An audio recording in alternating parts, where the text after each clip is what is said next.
Johnny, and Jerry, well, look at that. Say, one time, say, one time. One more time. You want to bump up there, Johnny Hill.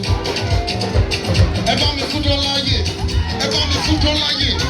Eba mi foot on line. Eba mi foot on line. He don't know what's okay. He don't know what's okay. He don't know what's okay. He don't know what's okay. Eba mi foot on line. Eba mi foot on line. One time. Eba mi foot on line. He don't know what's okay. He don't know what's okay. He don't know what's okay.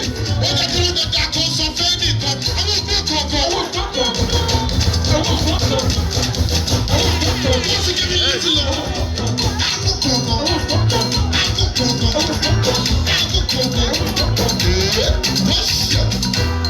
Engineer, I love you. God bless you. Keep your money.